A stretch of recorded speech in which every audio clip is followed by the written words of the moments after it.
Indian economy is going to be devastated. You have no idea painful thing this country has suffered, and it's coming. Sir, corona के It's like a tsunami is coming. अब धीरे धीरे उस आर्थिक tsunami की पुष्टि हो रही है जिसका जिक्र राहुल गांधी जी ने भारत के कोविड महामारी के आते ही किया था। ये बात अब सभी मान रहे हैं कि 2020 में मोदी सरकार द्वारा जल्दबाजी में लगाए गए लॉकडाउन ने भारतीय कामगारों और दिहाड़ी मजदूरों की कमर तोड़कर रख दी। इस वर्ग ने पिछला साल तो जैसे तैसे अपनी बचत और उधार के भरोसे निकाल दिया, लेकिन कोरोना की दूसरी लहर के बाद ये लोग अब दाने दाने को मोहताज हैं। मोदी सरकार ने बेशक मुफ्त खाद्यान्न योजना को नवंबर 2021 तक बढ़ा दिया हो, लेकिन अधिकांश जरूरतमंद लोग इस योजना के दायरे के बाहर ही हैं। कोरोना की दूसरी लहर ने सबसे ज्यादा भारत के मध्यम वर्ग को अपनी चपेट में लिया है। पहले इलाज के खर्च ने पूरी बचत को साफ कर दिया और फिर देश में लगातार बढ़ती बेरोजगारी ने ताज़ा घावों पर नमक का काम किया।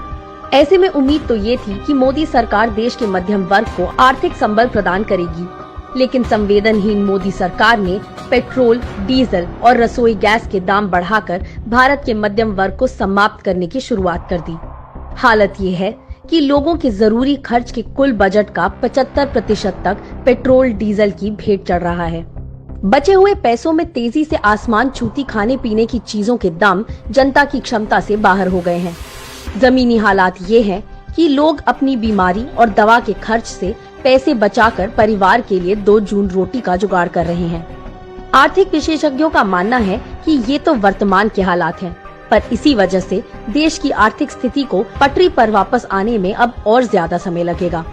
तीसरी लहर का खौफ, टीकों की कमी और बद से बदतर होती आर्थिक स्थिति देश के करोड़ों लोगों को दशकों पीछे धकेल चुकी है। हकीकत ये है कि देश की जनसंख्या का एक बहुत बड़ा भाग जैसे तैसे जिंदा रहने की जुगत कर रहा है। इस सब के बीच हमारे प्रधानमंत्री के पास इन ज्वलंत मुद्दों पर कोई समाधान छोड़िए 2 शब्द भी नहीं है।